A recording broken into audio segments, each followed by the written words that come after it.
see my other two Mayor's Award recipients.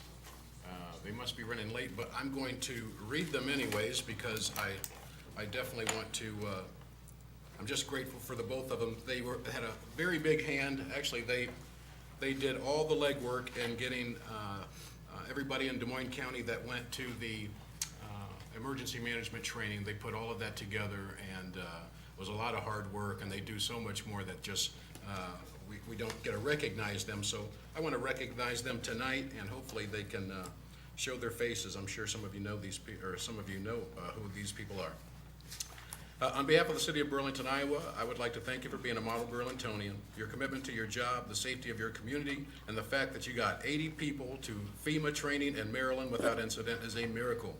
You make Burlington a great place to live, work, and play.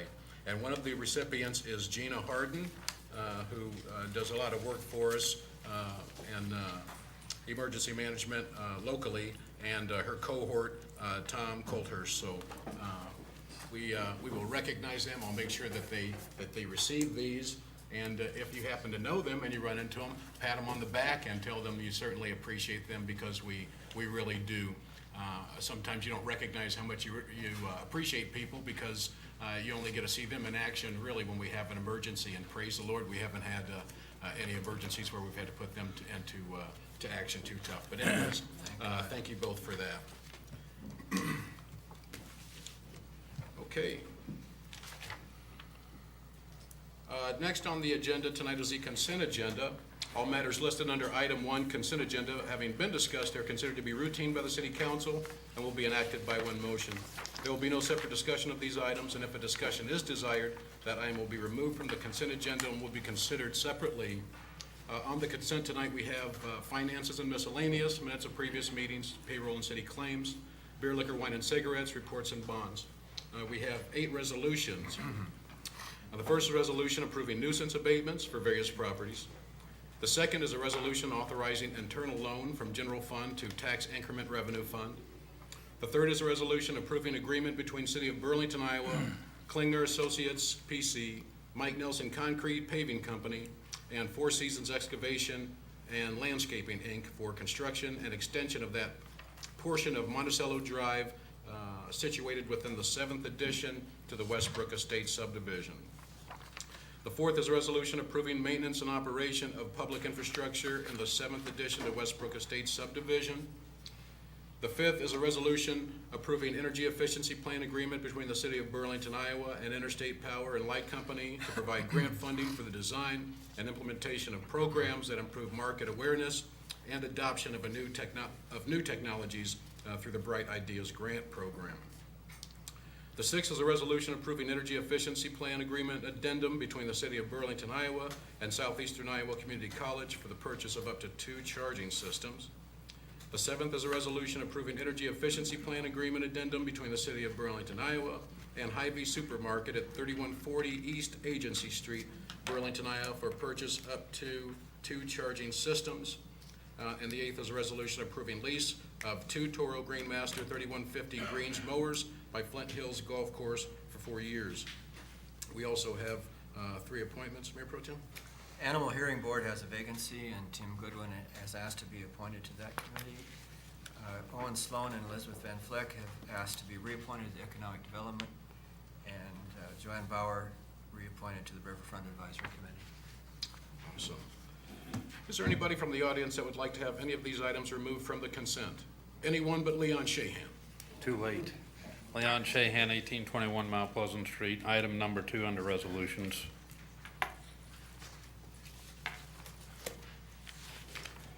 Anybody else that would like to have any items removed from the consent? See none? Can I get a motion now? Madam, a motion to approve all listed under item 1 consent agenda. Second.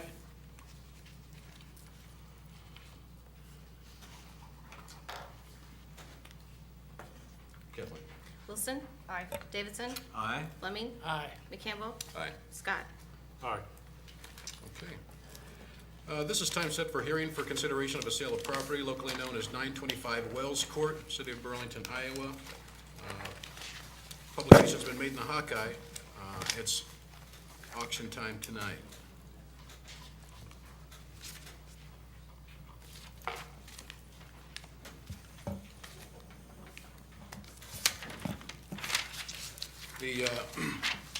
The City of Burlington has currently received bids for the purchase of a property located at 925 Wells Court.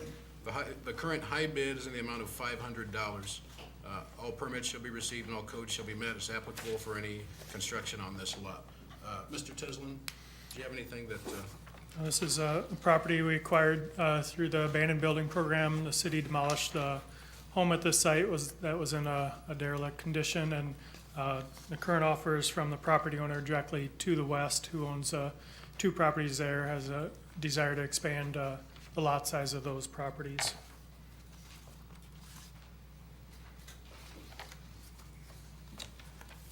okay.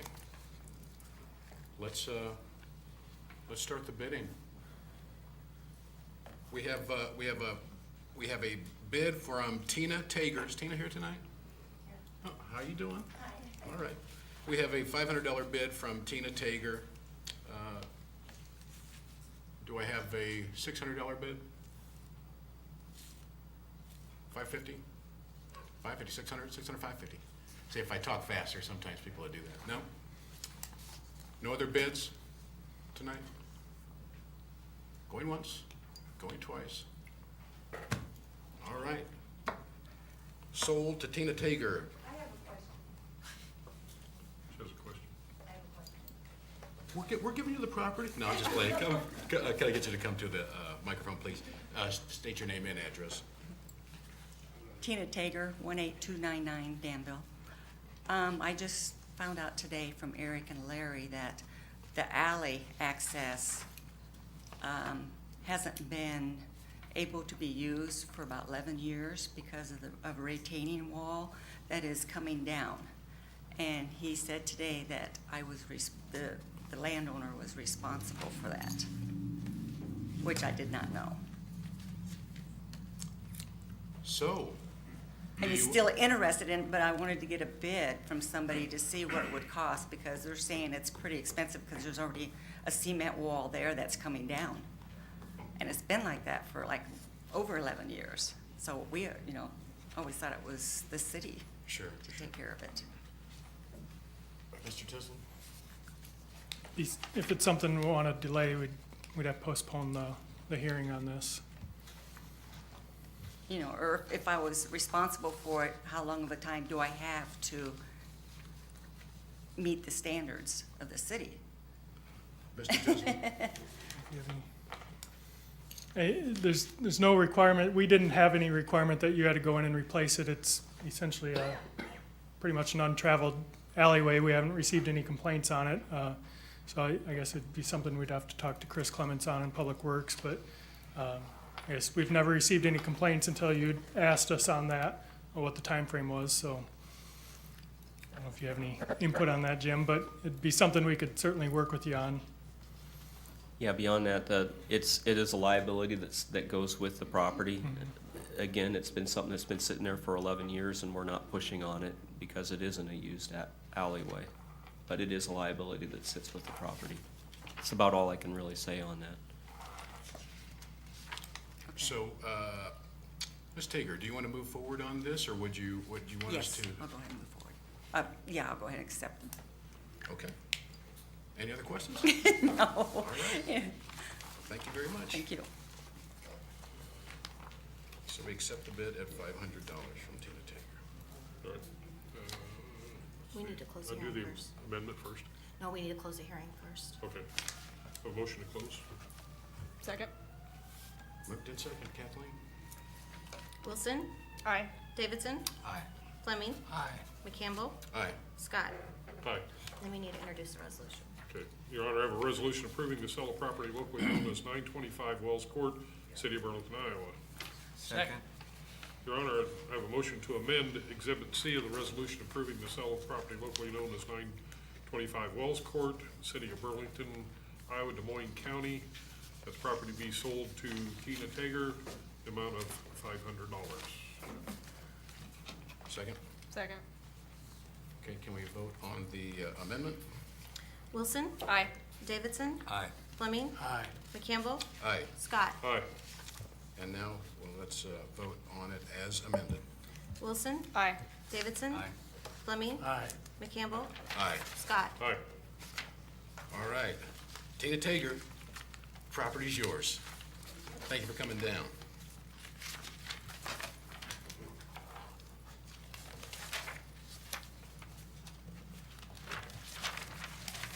Okay,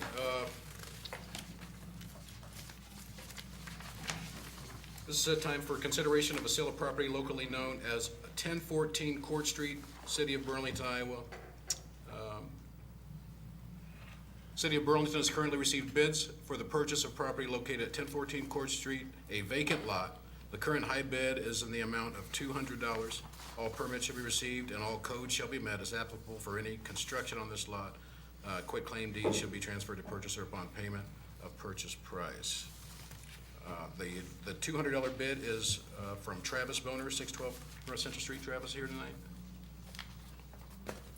Okay.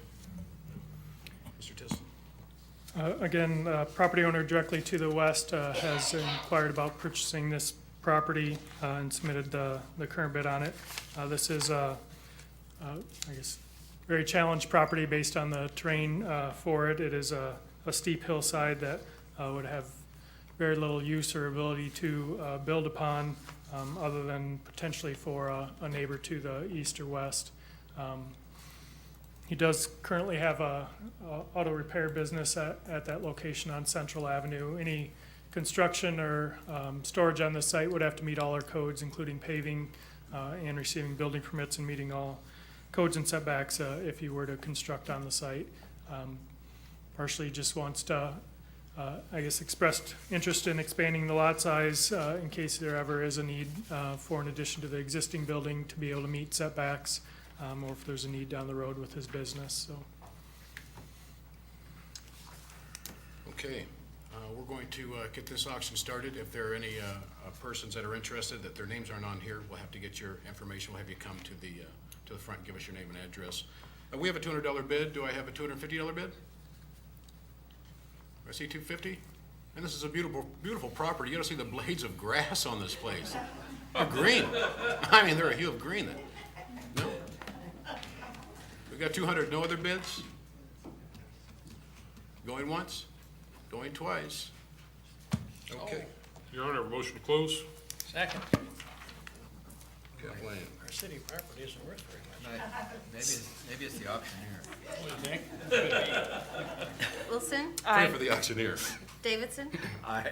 Fleming. Aye. McCampbell. Aye. Scott. Aye. Your Honor, I have a resolution approving the sale of property locally known as 1014 Court Street, City of Burlington, Iowa. Second. Your Honor, I have a motion to amend Exhibit C of resolution approving the sale of property locally known as 1014 Court Street, Burlington, Iowa, Des Moines County. The property be sold to Travis Boner in the amount of $200. Second. Second. Kathleen. Wilson. Aye. Davidson. Aye. Fleming. Aye. McCampbell. Aye. Scott. Aye. Okay, that was on the amendment and as amended. Wilson. Aye. Davidson. Aye. Fleming. Aye. McCampbell. Aye. Scott. Aye. Sold. I'll tell you what, that was a fantastic property. Maybe next time. Okay, this is this is consideration of an ordinance vacating and selling a portion of Gordon Street right-of-way located west of Baumberger Street and a portion of Baumberger Street right-of-way located south of Monroe Street. Can I get a second? No, I don't need a second. Mr. Tisland. This was a request from Jerry and Rebecca Sherwood, who live at the west end of Gordon Street, right away that's been requested to be vacated. They own the properties to the west of the vacated right-of-ways. They own lots along the railroad tracks and then on their homes and some vacated right-of-ways in this area. These are unused and unmaintained right-of-ways, primarily overgrowth of trees and native vegetation. They are the only individuals serviced by the driveway off of the end of Gordon Street, just to the west of Baumberger. The Planning Commission held a public hearing on June 21st and voted 4-0 to recommend approval of the vacating of the described right-of-ways. Again, based on the Gordon Street right-of-way being a dead end that only serves the applicant's property at 2005 Cliff Road, and then Bob Burger Street right-of-way is an unused and unmaintained right-of-way with lack of ability for future travelway access through the right-of-way. The applicant has expressed a desire for ownership and maintenance of the right-of-way, and these are of no use to the city of Burlington. So these are recommended to be vacated and sold to the property owners at 2005 Cliff Road, Jerry and Rebecca Sherwood.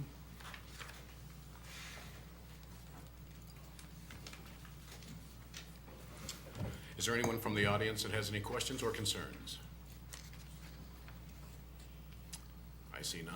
Lovely crowd tonight. Council? None for me. We're good. All right, let's get her done. All right, Kathleen? motion to close? Second. Excellent. Kathleen? Wilson, Aye. Davidson, Aye. Fleming, Aye. McCampbell, Aye. Scott. Aye. Your Honor, motion for preliminary adoption of the first reading of an ordinance vacating and selling a portion of Gordon Street right-of-way located west of Baumberger Street and a portion of Baumberger Street right-of-way located south of Monroe Street. Second. Kathleen, let's take the vote. Wilson, Aye. Davidson, Aye. Fleming, Aye. McCampbell, Aye. Scott. Aye. All right, it's a done deal.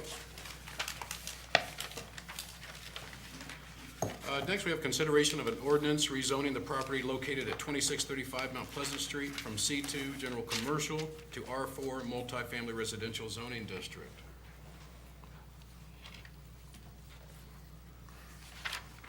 Mr. Tislin. This is a request to rezone the property. It was, currently has two existing threeplex units, residential units on the property. The current developer of the property, based on the use of the property, felt, or I guess understood it to be zoned residential, and we came in and took a look at the zoning map, found that it was a commercial property. Directly to the east is Orchard Meadows development that is zoned R4, multifamily residential, and to the south is the low-rent housing agency that's zoned R4 as well. It is currently zoned C2, which is also the property to the west and further down to the east as well. This went to the Planning Commission on June 21st and regarding the rezoning the property, and they voted 4-0 to recommend approval of the rezoning based on the existing use of the property as residential. In 2001, it went through a process through the city council to construct 15 condo units on the property under a general commercial expanded zoning classification that is no longer a zoning district within our city zoning code. So it did go through a process previously, but it currently is a non-conforming use based on the current zoning of the property. Also based on the request of the applicant and following the future land use map designation of as residential. The attached map is somewhat deceiving a little bit. It does show where it was 3 additional structure units. These went through the process. They filed a condominium association or horizontal property regime with the county, and that was approved, but those don't exactly show the location of the planned buildings. So in 2001, this is the actual site plan that was followed or filed with the county that shows the 2 buildings on the north side, the other building, and then the 2 existing buildings. So there was some discussion about maintaining open space or not rezoning the north portion of it. It is in the in the ordinance to maintain the north 50 feet as a open space, non-buildable. But based on the design and layout of the buildings as they were to be constructed, it would be difficult to do much more than that and not affect the construction of that last unit. The applicant is here as well if you have additional questions. Are you the applicant? Yes. Yes, please. Yes, my name is Mike Hoffman at 5512 Flint Crest Drive, Burlington, Iowa, and I'm in the process of purchasing this property. There's obviously 2 triplexes already up, as mentioned, and my plans are to build 3 more triplexes. have an agreement at this time to purchase it, and part of the building permit process was to get this correctly done through the planning office. And I understand that at a recent council session, there was some questions about that footage, and I think Eric pretty well answered that question, that I have no desire to do anything with that remaining 60 feet. There's just not enough room with 25-foot front and 25-foot back. So what I am wanting to do with the property is build a triplex for the aging in place, which is something not really anybody's really done in this community. And aging in place, there was a Harvard study done in September 2014, I have a copy of here. And what that focused on was that we have the next 2 decades, it indicated that there's going to be a great rapidly growing population of over 50, and also the folks that are impaired and have a disability, et cetera. And so in order to meet the Harvard study, they brought up five different things that people need to have in an aging in place environment. And to do that in your existing home might be quite expensive. For example, widening doorways. Wheelchair access is typically 32 or 36 inches. A simple thing like a handle on a door, doorknob is usually round, so you put levers, units in. And other features that would come about that I would like to put into this would be roll-in showers, so that a person doesn't have a barrier to get into the shower. And another thing would be extra wide hallways, so that it can accommodate a wheelchair. A typical hallway is just not very wide. And another very important thing is single floor living. These units will look like the other buildings at Orchard Meadows and Orchard Gardens, I should say, because those are the triplexes. They'll look very similar. At Orchard Gardens, the center unit, I believe, has a second floor. I'm not going to have a second floor, but again, the buildings will look basically the same. And a really important thing, of course, is no steps. So these will be zero entry, so there won't be any elevation things. And they will be the first ones built not only in Burlington, not only in the state of Iowa, but in the United States that will have the Warn lifts in them, which is an adjustable height toilet that goes up and down 12 inches that can greatly aid somebody in their home, so that they don't have to go to a nursing home where the cost, of course, is thousands upon thousands of dollars. So, and in addition to that, there's going to be many other things like lighting, and, you know, I could go on, but I think you get the idea. And so my plan is to move forward once I can get the building permit and to put up the first triplex. And if there's any questions anybody might have, I'd be happy to answer. I do indeed have Warn lift brochures. If anybody doesn't know what the power adjusted toilet is, I've got brochures here for them. I'd love to get a copy of that brochure. Well, I I do just wanna happen thank to you for have a coming. bunch here for the council and anybody else that would like some. You said that was for 50 and over. See, I'll be there in a couple of years. You know what I'm saying, my friend? Sir, I'm already well past you. And thank you for your time, unless there's any other questions. Thank you for coming down and clarifying, and They need How many- that in more than we do. How many triplexes are we talking? There's room to build 3 triplexes. I'd like to build the first one, get that occupied, and then move on to the next 2. All right. Thank you. awesome. Thank you, Mike. Anyone from the audience, questions or concerns? I see none. All right, council? He addressed my concerns, and I appreciate that.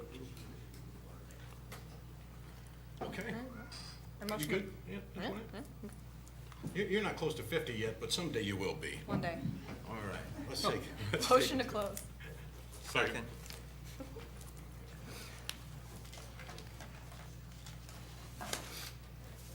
Kathleen? Wilson, Aye. Davidson, Aye. Fleming, Aye. Campbell, Aye. Scott. Aye. Here I have a motion for preliminary adoption of the first reading of an ordinance rezoning the property located at 2635 Mount Pleasant Street from C2 General Commercial to R4 Multifamily Residential Zoning District. Second. Thank you. Moved to second. Kathleen, let's take it to vote. Wilson, Aye. Davidson, Aye. Fleming, Aye. Campbell, Aye. Scott. Aye. All right, well done. Thank you, Mike. Thank you, Mike. Next is consideration of plans and specifications for the 2016 former Dresser Rand site cleanup project.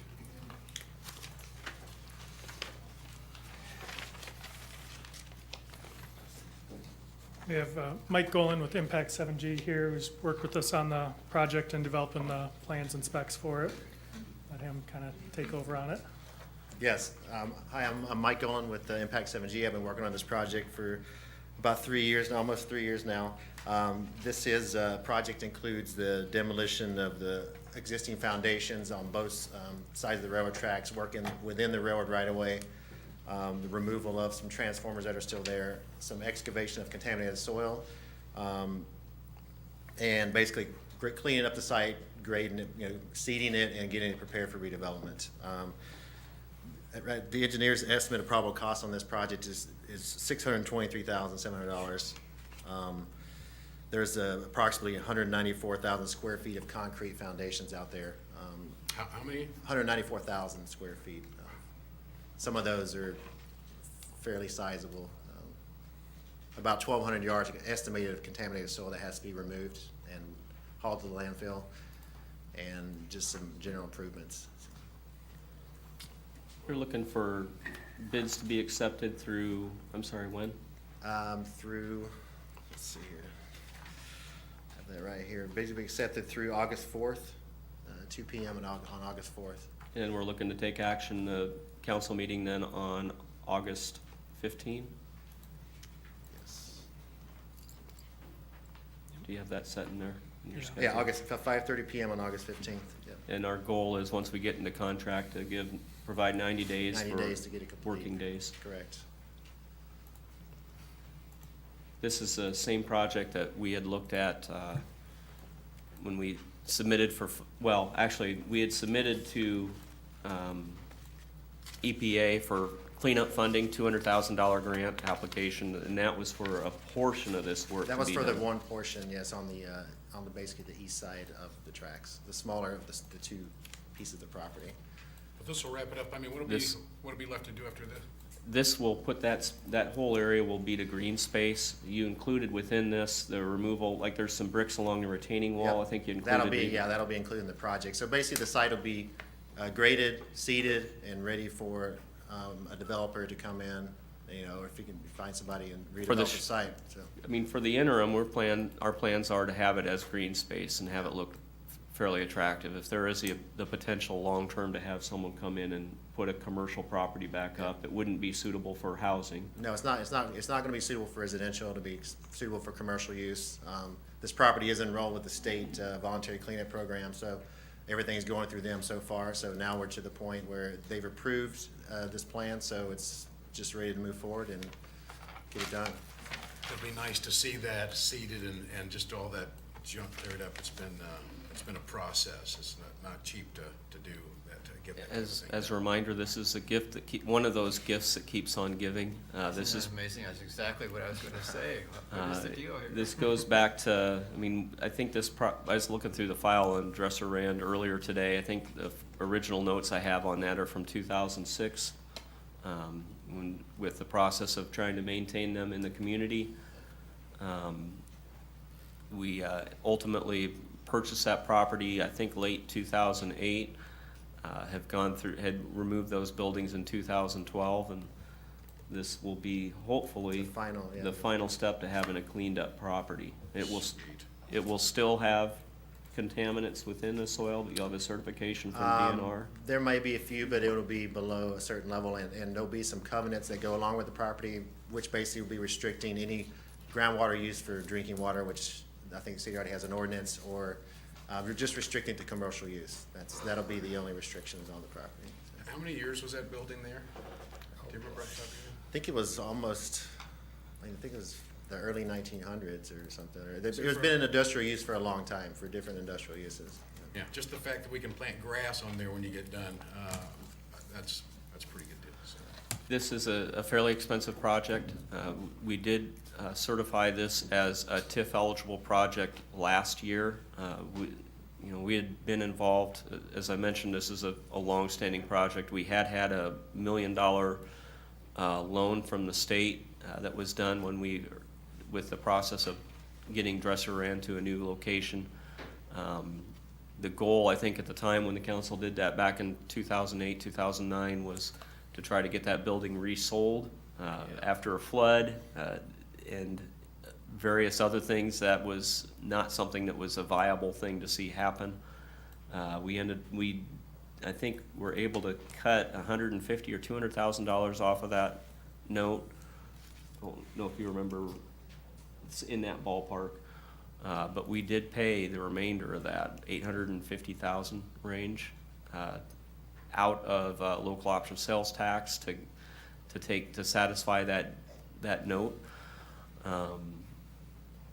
It's been a very costly project, but it also, you have to look at where it came within the scope of what was going on in the city, and the town had lost a lot of jobs at the time where this happened. And this was something that was pretty important to try to maintain some stability in a very fractured job market. Paying for this piece with TIF funds is what was identified last year. We had an estimate for, I think, $400,000 we'd put on then prior to That was going for through. I think that was for the one side, yeah. Really for the one side. We'll look to, as this project goes forward, we'll see where the actual costs come in for construction. But we would certify the debt on the backside and pay for it with TIF revenues. And we have flexibility to make it happen. Awesome. Awesome. Anybody from the audience have any questions? Anybody except for Leon Shahan? Come on down. Just a question on this final phase. Is there any brownfield, grayfield money that's gonna help out on this final cost, or are we on the hook for the whole cost of the final cleanup? We had applied for, again, when we applied for EPA funds, that is kind of that brownfields type funding. We applied 2 years in a row and were rejected on that funding application both times. So we're out of luck. Yes, we're out of luck. We You did, can't blame us for trying, though. along the way, we did receive some funds, not a major amount, but the state did provide some cleanup funds or for the assessment. And I can't remember if they did any beyond that, Eric. Through the land recycling program, through I think that Melpins. actually, Southeast Regional Planning Commission paid for the initial assessments with some Brownsfield money Yeah. that they had from the EPA for grants. Initially, those 2 assessments, as the city was Were paid purchasing the that way. property. So. Glad you can remember. Thank you, by the way. Thank you. Any other questions from the audience? Thank you, Leon. I have a motion to close. Second. Kathleen? Wilson, Aye. Davidson, Aye. Fleming, Aye. McCampbell, Aye. Scott. Aye. Your Honor, I have a resolution approving plans and specifications for the 2016 former Dresser Rand site cleanup project. Second. Moved and second. Let's take it to vote. Wilson, Aye. Davidson, Aye. Fleming, Aye. McCampbell, Aye. Scott. Aye. Good deal. Moving forward on that. Excellent. Your Honor, I move to approve the 28E amended agreement between the City of Burlington, Iowa and the Southeast Iowa Regional Airport Authority for shared services and for continued operation and maintenance of an airport facility. Second. This is a renewal of our 2080 agreement that we have with the Airport Authority. The majority of the terms stay the same from what had previously been in place. A couple of things that had changed within the Airport Authority's agreements under Article 4. That's page, I think, 44 of the packet. Great, that's a long ways in. The first item, as an example, the reimbursing the city the $9,600 for providing fire protection services. That same term has been in there throughout, but the $9,600 is an escalated number from as an example of a change to this contract. We increase that $100 each year, so that from 5 years ago, I think would have been 9,100, I guess, 5 years earlier. The big change that's in here would be the transfer of the Armory property over to the ownership of the Airport Authority, transfer from the city over to the Airport Authority. And then us leasing from them a no-dollar lease, but we have the responsibility for maintenance. Long-term, this arrangement envisions that any eventual tear down of that, the main Armory building would be on a split basis between the city and the Airport Authority, 50% city, 50% Airport Authority. Sir, Eric, can you think of anything else I'm missing on? No, I think that's primary. It is the use of the buildings as storage and continued use by the city for those buildings. We primarily use that. The police uses it for some storage. The forestry department uses it for Equipment. and then our public works department uses it for storage as well. The HESCO barriers are there, some sewer pipe. The language allows us to modify the current usage over time, but with the permission of the Airport Authority as the owner of the property. Any questions or concerns from the audience? Leon Shahan. Please state your name and your address, please, sir. Again, Leon Shahan, 1821 Mount Pleasant Street. The only thing I wondered in that, there was some issue on the Armory as far as that being occupied under FAA rules. Does this resolve those problems?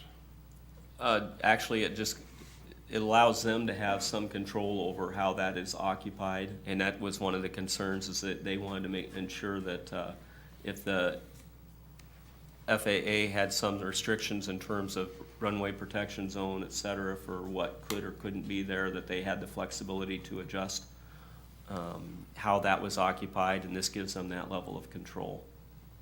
Okay.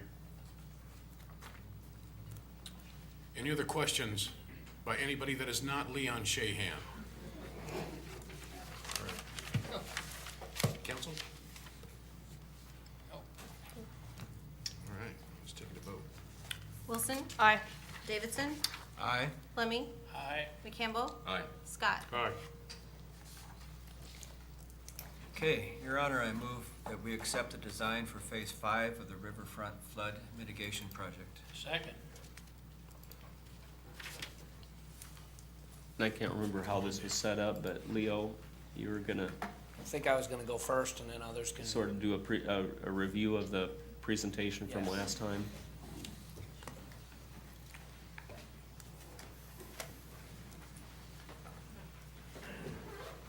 My name's Leo Foley. I'm with Beanstra and Kim, and I'm the project manager for the flood mitigation in the downtown and the riverfront improvements.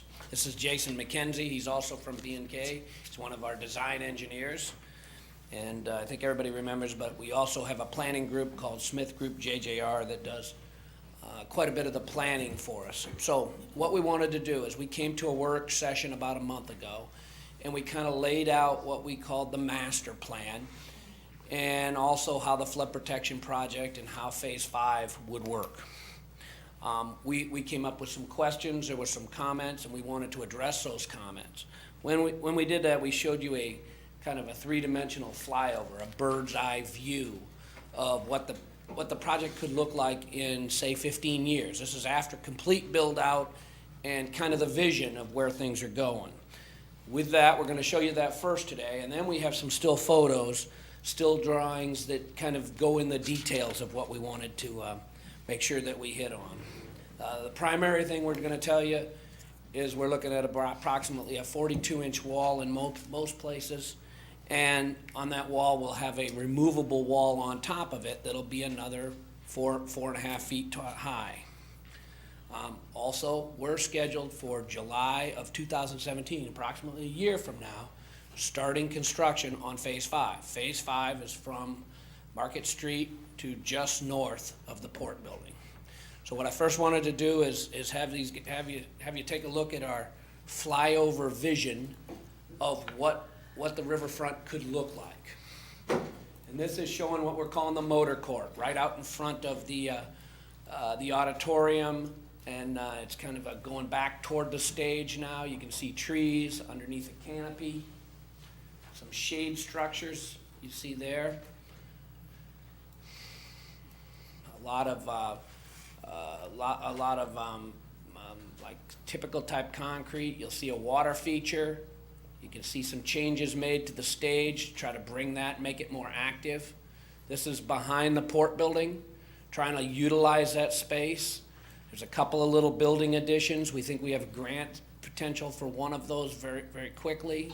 You can see the wall on the right. It doesn't show the extended wall up, but it shows the wall sitting a little back from the river wall, and we'll talk about that later. This view shows some of the large floating docks, a deck that comes off of the port building. As you're going down, a big part of this was a river walk. So you can see a large area for walking, traveling along the river, kind of through the whole area. These trellises and these areas that show bump outs, it's kind of trying to draw attention to the river. You can see there's seating benches and just trying to do some things with grade that will help.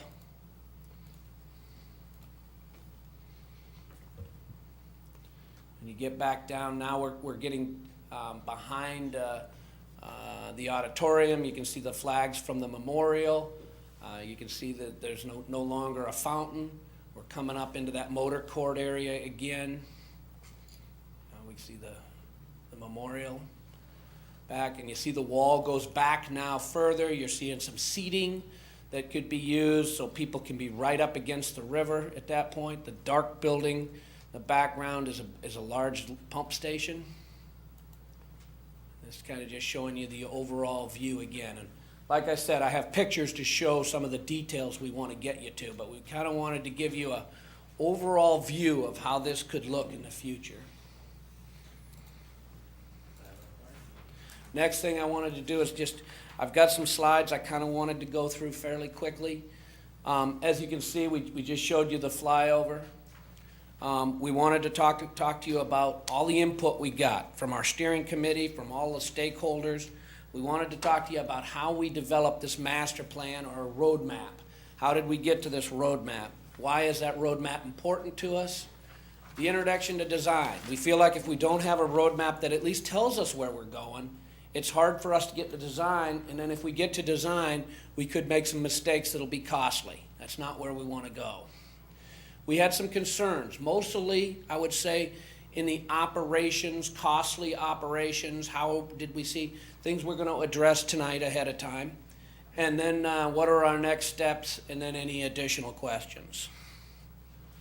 Okay, so we talked about our stakeholder interviews. We did some very extensive information, and we're very happy and proud that we got the information we got. You can see almost all the offices of city staff, the advisory committees for the Riverboat, the Steamboat Days Committee. All of those committees, we met separately with them. We've had public meetings, so we've got a lot of information. What I will say is we got to what we thought was fairly close to a consensus plan. No plan's perfect. There's never going to be a roadmap that everybody's going to follow. And I think everybody understands a roadmap is a direction you'd like to go. Money drives the train a lot. And so money will drive this train also. Okay, so this is the overall master plan. A few things to point out. This is the area we're calling the motor court. And we heard, we heard issues about needing a drop-off area. So we made sure we made that. This over in here is a parking area, so people that needed to could park close by. We're looking at redoing parking here, showing the wall coming up here, the wall here, and follows all the way to the north, and then it'll go this way also. Showed improvements in this area. You'll see the red-looking brick, and we're going to show still pictures of this later, but it's trying to draw pictures or draw views from, we know how important the views are. So coming down the main streets, you can see all the way to the river. This is just a blow up of, in the middle, kind of showing some of that same type of stuff. We got questions about the floating dock, and I'm going to hit that harder a little bit later. We got questions about this water feature, which is a spray ground, and we're going to go into that a little bit further. I think that's just a second picture of similar. So now we're going to get into some of these are more or less pictures from the thing. So it's showing again, there's your motor court, showing the canopy of trees, the shade structures, parking, vehicle parking for over here, for people that need it, that want to be very close to that front door, showing changes in the stage, and this is that spray ground area. All right, just another view showing the memorial at this point. Again, this is showing some of the floating docks. This is behind the memorial. Right now, the wall comes up here. It could be used for a seating bench. There is still some thought of maybe you have a seating bench, but you still keep the wall out here. The thought at the time was, let's have this wall back here, so there's some area that's low right to the river. So if you wanted to do fishing or something like that, you're not looking over a wall at this point. This is a stage. There was a lot of discussion of how to activate the space, how to make the stage so it kind of fits in a little better and can be used year-round.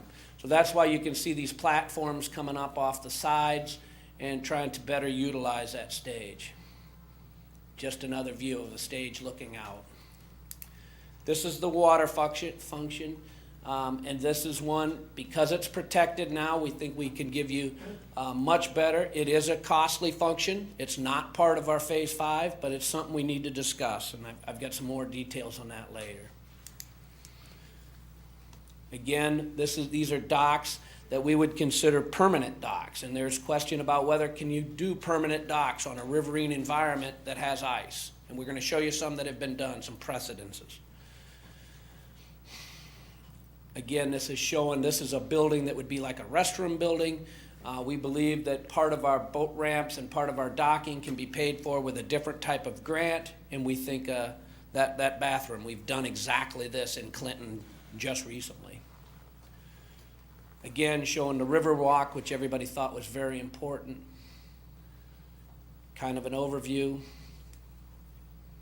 Again, showing the wall, how that wall would look here. The seating bench, and how the site goes up a little bit, and then the docks on the other side.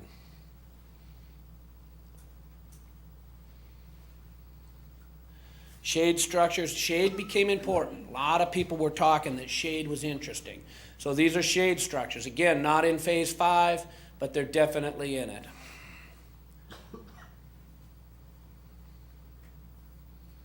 Kind of showing the green areas versus what is there's still quite a bit of concrete, trying to meet all the functions that are done in this area right now. Steamboat days, October days, all the different things. What about the trees, Leo? We're going to get to the trees, but the trees, what we're interested in on trees is high canopy, so you can see underneath it. So when they have steamboat days, the trees aren't a problem. So that's very important. Another thing, we showed you here where there used to be a ramp just on the south side of the auditorium. We're taking that ramp away, and we're reconfiguring the south ramp in order to make it so it's much more usable. What we find is the south ramp doesn't get used. It doesn't have proper docking. So we're thinking redo the south ramp so that it's in a much more usable state than it is now. Also reconfigure the south parking lot with more That's true. trailer and truck parking. Trailer parking. Trailer parking is very important. So this whole, let's go back. This parking lot would be reconfigured and done much better for trailer parking. Thank you. Okay, questions and concerns that came up. Stage conditions. This is what you currently have. And a lot of times the groups that come in like that because they don't want any stairways coming up to the front. We were trying to activate that a little bit more. So ideas came of, for instance, putting stairs up like this, but then being able to cover them during Burlington Steamboat Days. You know, some people liked it, some people didn't. We have a number of different options. The option on the bottom is the option that we put in the master plan. It doesn't mean that exactly it has to be this way, but what we know is we can't do something like this, and we need to be looking at something closer to this. Those are decisions that can be made later. Those are design decisions.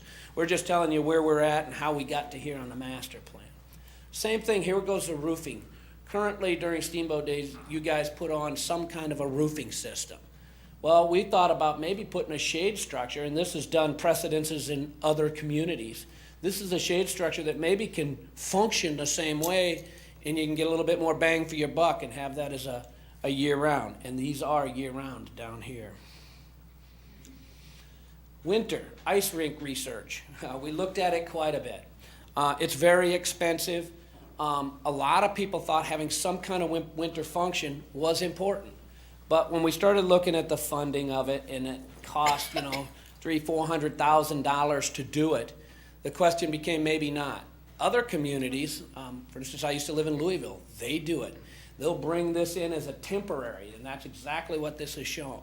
And maybe they do it 1 year as a temporary to see whether it is the attraction everybody thinks it is. So that's something we think that you might want to look at in the future. It's not really part of the master plan, but it's something that we think there's space to do it, and we figured out that there's a way to do that. It's not, like I said, we did not include that as part of the master plan. So you can rent it, you can rent that facility for 1 year at a time, just to try it out. And Absolutely. See if it's economically feasible. I'm gonna, when you have some input, could you make sure you move closer to the mic so that everybody can hear that from at home, please? What he did say was that you can rent that rink any particular year, and there's companies that will come and set the whole thing up for you. And a lot of communities, before they'd buy one, they'd rent it to see, is it really gonna work out for their community? Another question that was brought up is the North Boat Launch. The North Boat Launch is used a lot. It seems to be a very well liked by a lot of the community. Well, we believe, the design people more than anything else, think you could reconfigure that and do a little bit more in this area and get more bang for your buck. At this point, we put it into the master plan, but it's not something that's part of our funding at this point. And if funding comes later, we'd come back to you. But at this point, we'll leave it alone. But we were thinking this might be something in the future you really want to look at. It helps with parking, loading, that type of thing. Here we go, the same thing, flood wall design. We're not to the point where we're picking out the exact type of wall yet. What we are saying is it's going to be something like this, and we'll come back to you. We wanted to show you where the flood wall was, how it would work, but you're going to have some kind of a setup like this with wall on top, with removable wall on top of the wall, just like this. Davenport did it. We just finished one in Ottumwa. This seems to be extremely common now. Paving patterns or something else we're going to come back to you on. Leo, Yes. could you go back to that flood wall for just a second? Yes, sir. This one? Yep. I just want, we've had a lot of conversations about, I mean, this is the main purpose for doing this whole project, is to get a flood wall up. What is the height that this flood wall gets to when fully implemented? It's approximately 9 feet high. So the flood wall would be 42 inches, which is about a 100-year storm. And then the top of the flood wall would be about a 500-year storm. And to what foot? I think that's river? 28 on your gauge. 28 feet was what we asked that this Yes, get designed yes. to. Which is a major. What's our highest flood that we've had occur here? 25 feet, I think. 25.8. It was projected at that point 26.2 or something like that Yeah, the levee broke. when the levee broke. Yeah, And our goal was to have more than that. We wanted to have at least a foot. Having 2 feet above that was something that you have to have 1 foot for your what do you call that? Freeboard. Freeboard. And I wanted an extra foot beyond that, for what any flood had been up to that point. And with some of the changes that have come down with, or are in the process with FEMA, that actually having that 2 feet is becoming now the new standard, It is becoming a standard. so.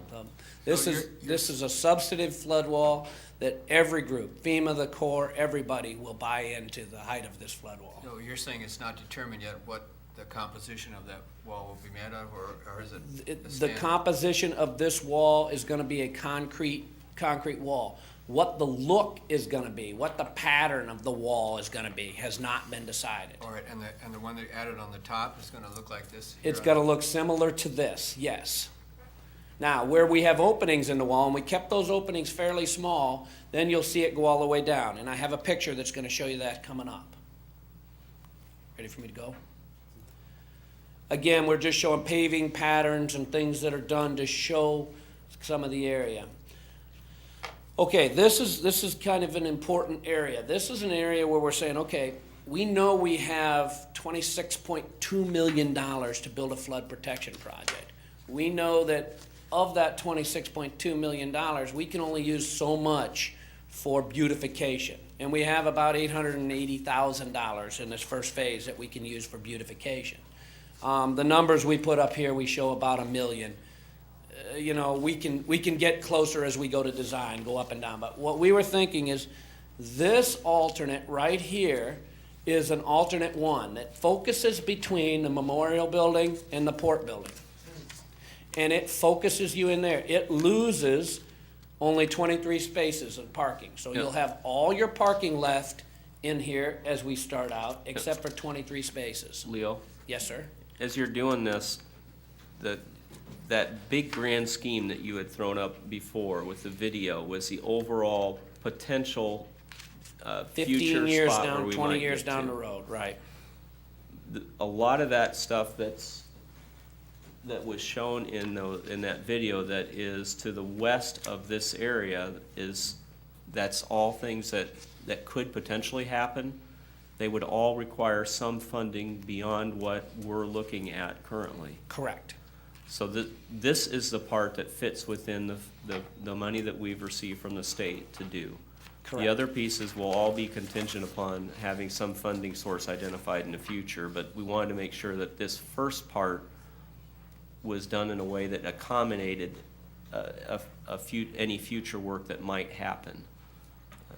So it fit, that it was in harmony with anything that might future be done. Right, that's the key word, is it, But- that we make it fit together if that other funding comes. But this can function on its own as a standalone. Even Absolutely. if the other funding isn't done, this can still be something that functions just as it is.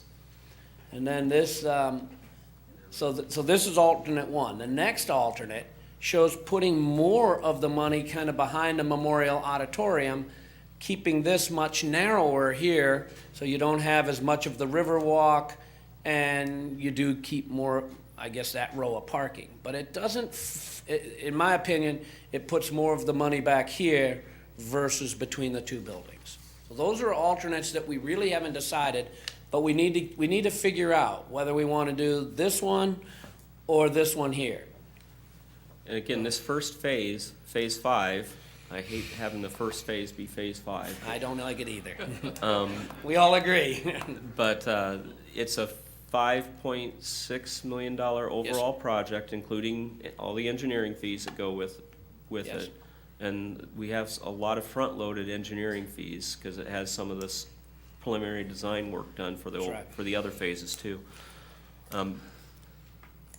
The majority of the money that goes with this project is gonna be for the flood wall itself. You're gonna see about $4 million will be on that flood wall itself. Right. The remaining, as you mentioned, Leo's mentioning here, just shy of 900,000 will go into some of the soft costs on the right immediately to the back side of the flood wall. Right. Does that make sense? And he's giving you two different options here for where do you want that focus of that money to be? Do you want it to be immediately to the east of the auditorium in that second alternate? Or do you want it to be between the auditorium and a port where you will lose some parking spots, but you lose, I think, 20 23 spots. 23 spots, but you have your money put in a spot where it's easily visible. Right. From my perspective, putting it out there where you have the improvements done in a spot that's visible is a major benefit, but that's kind of a priority thing that you as a group need to decide. Okay, so at this point, unless we hear different, we're probably gonna be looking at more on this alternate one. If you would prefer, we can hear back, but that's the direction we seem to want to go unless we hear different from you. I guess our steering committee didn't really volley in either way, that to me, they were more looking at the bigger picture. All right, so now alternative 2 there. Now, we get to, where are we at from a design level? And like Jim said, a lot of things, especially from the engineering perspective, have been very much front-loaded. For instance, we've surveyed everything. We've got our geotech, all of our borings are complete. We did our report. One thing that you see that we did change just recently, we had the wall sitting back maybe 5 feet from the river wall.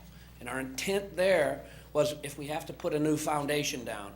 But your engineering department found all the old geotechnical reports from when the river wall was constructed. It has dead men going back. Our structural people really liked it. So at this point, we're thinking we're gonna have that wall really close to the river, and that's what we wanted. We can use a lot of what's there already. So that was great news for us. Initial wall foundation studies. We still have other places where we have lots of foundation issues. We have foundations on pump stations we have to look at. Storm sewer, how our pump stations are gonna be sized. We have to have all that kind of done before we go. We don't have to have final design of our pump stations, but we have to know where they're gonna be and start to tile everything in. Our wall alignment, we've been working on that a lot. Horizontal, vertical is underway. Where are our spaces gonna be? We haven't started this very well yet, but our operation plan, this is something that's important. When you have a flood, for instance, next year under construction, what are you gonna do? How are you gonna do it? Once we get this first phase 5, done, what are you gonna be able to do and how are you gonna pump? Are we gonna be able to make things easier for you? And we are. So that's part of our plan here. And then we really want to get started on the final plans and specs. The 2 pictures I showed were some pretty important pictures. One shows a wall on top of a wall at the Davenport Stadium. This is constructed every year. They construct almost as much flood wall as you're going to construct in your downtown, all the way around the stadium, 3 sides of it anyway. They do it with 8 men in a week.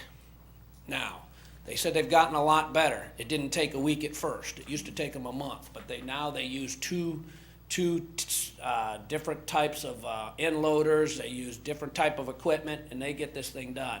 You can see here where it's complete walls where there's nothing, so you could drive, so people can walk and drive through, and they have to put these little spacers up and all that type of thing. So that's all in our design right now of how are we gonna do that and where are we gonna do that.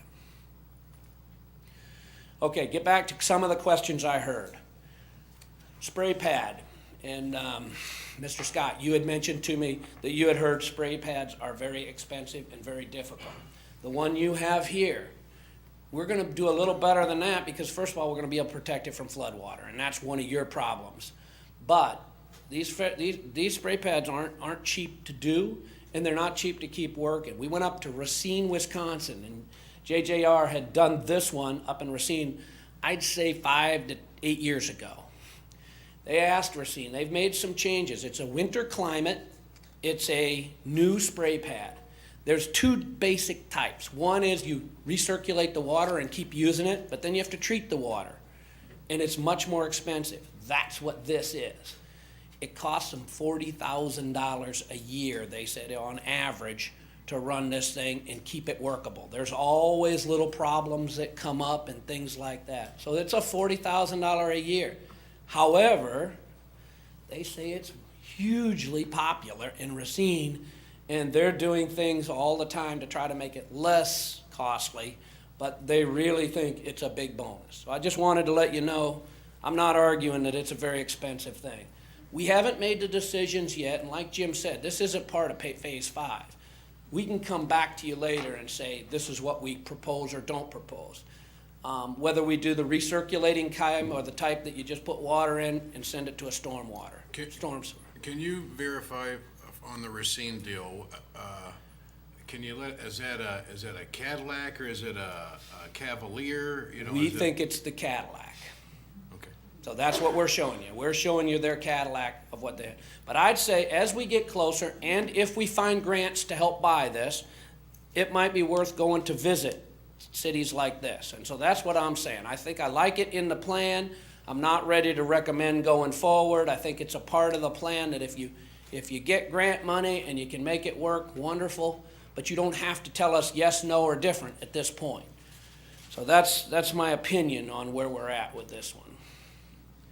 Next big question that came up was floating docks, and I'm sorry, but this pictures didn't come out as well as I wanted. I had to, but so this is your floating dock. We do envision it staying in year round. We do realize it's a fast Mississippi River, especially during high water, and we have moving ice and problems.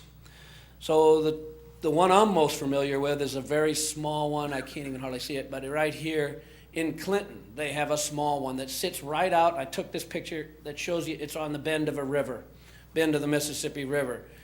I don't think they've had much problems. I docked in on it last year. We constructed it, say, 5 years ago, and I think that it's constructed. What I'm trying to tell you is we can do the engineering to make sure this works and works right for you. Here's one down in St. Paul, Minnesota, very similar to what JJR has in mind for you. A much bigger dock than Clinton that moves up and down and stays year-round in St. Paul on the Mississippi River, and it definitely has some of the same problems. Those are great questions, and we understand there's problems, but I think we can engineer through these problems. Okay, parking is another one, and we've been dealing with parking on this project from start to finish. So we understand parking is an issue. And this is just showing your north parking lot. What we showed here is during steamboat days, how does the parking lot look? How does it look during a typical day? And this is just saying the north parking lots. We understand that you had my eyes aren't as good as they used to be, I have to turn a page.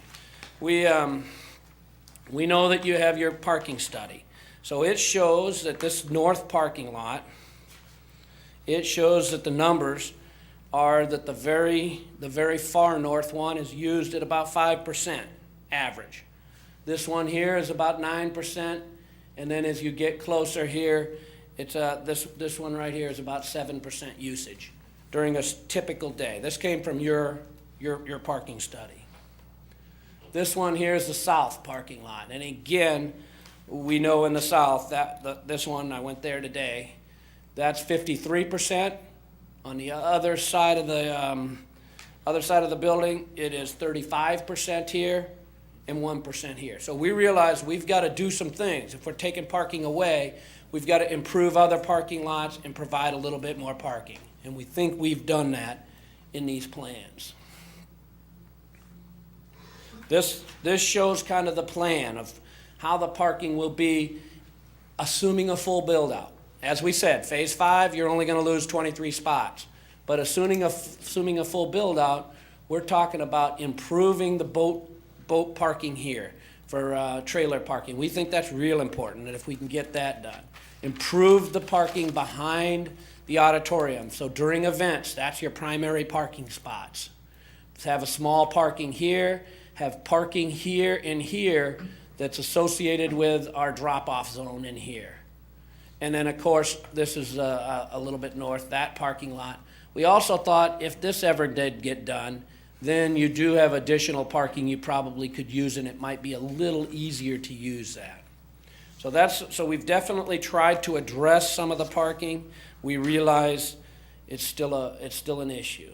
Here's, again, getting back to our phase 5, this row right here of 23 spots is all you lose. All the rest of this stays.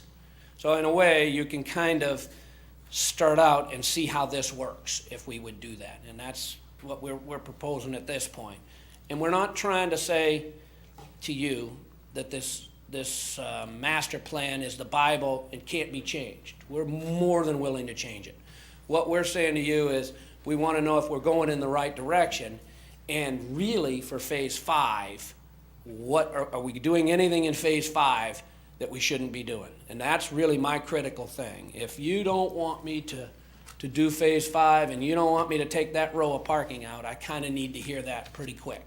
Maybe not now, but in the next month, we need to know that, or we're going to be making plans to redo this. All right, with that, sorry about taking so much time, but I thought a lot of this was important. Council work session, I meant to say council session tonight.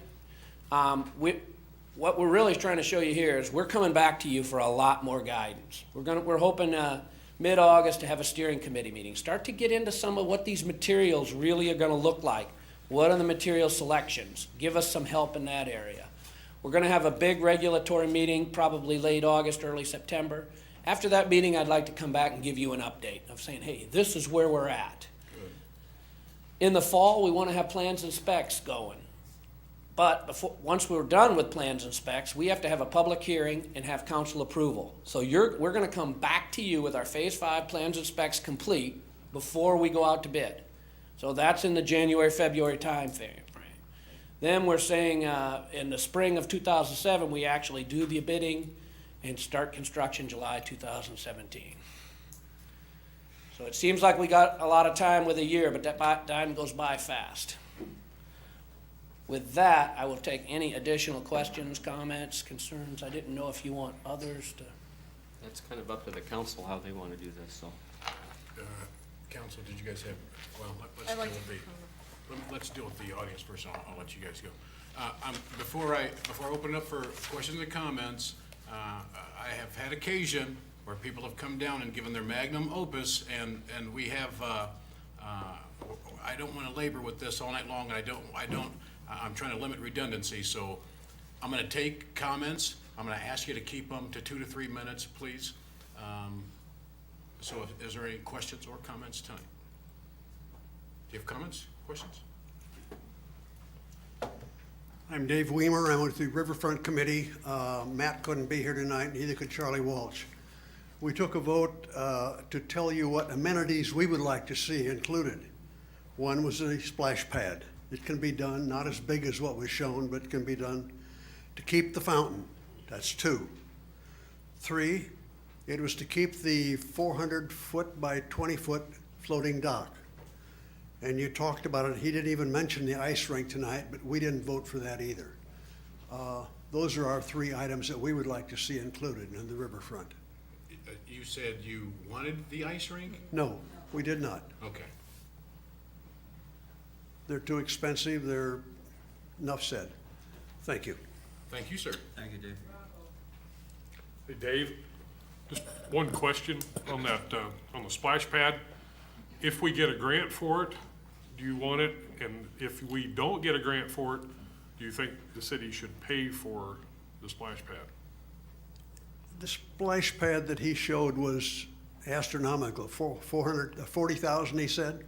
40,000 a year, 40,000 a year to maintain. Yeah, there That's can be not there can construction. be an easier splash pad than that, and you could dump the water to the river and just use new water in it.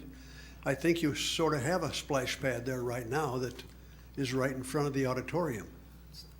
But you didn't answer his question. My question is, there's a construction cost. We have no idea what that is I right have now. no idea, no. We just would like to see it. The plan that's, as proposed would be that it would be paid for with a grant.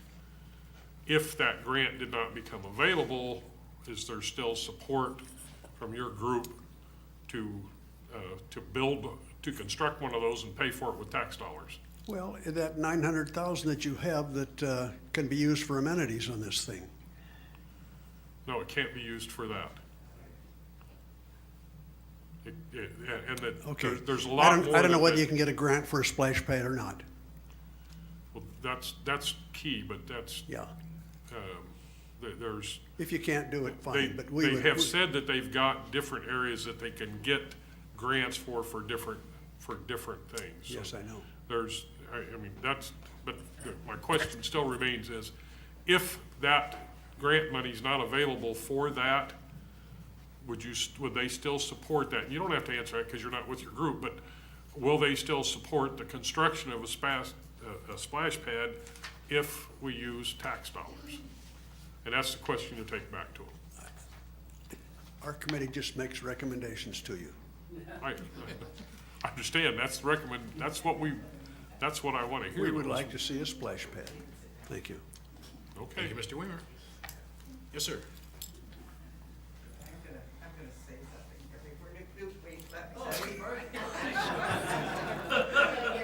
She's a fast one.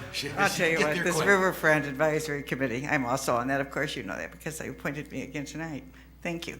I thought the presentation was wonderful.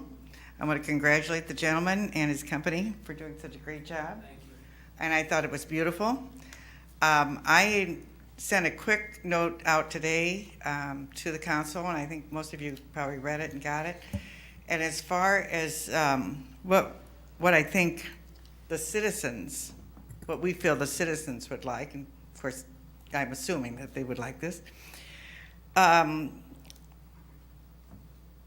splash pad, which I feel is a very important feature, even though it's not even going to be in Phase 5 right now, that you're not even worried about that. I feel it's a very important feature, and I think it will bring people down to the riverfront. This is a river town. We were raised in a river town. We should be able to see the river and enjoy it and be at this type of a place. If people object, which I feel that this is the only objection on this plan, is going to be on the parking. If people object to 24 cars being parked there, I think that's sad. I think it's very sad. I think that we can find other options so that we can enjoy the river the way it's meant to be enjoyed. You can do a shuttle bus to these events down at the auditorium. That can either be funded by the event people or by the city. You could also do valet parking. That's not a foreign term, but valet parking actually happens in a lot of cities, and I think that that would be another option. The sponsors of the events can afford to do that or should be able to provide that. And otherwise, I think that if you could just consider what's really important to the city is that the children can enjoy the riverfront as I did when I grew up. We all grew up on this river, and I think that the children should be allowed to have the same privileges that are growing up today. Thank you. Thank you, Joanne. Thank you. Yes, sir. My name's Newt Colburn, and I'm on the Riverfront Advisory Committee also. And my main concern is the north boat ramp. From what I've heard, it sounds like they're not gonna do anything with it right now. It's gonna stay put, right? Yes. Okay.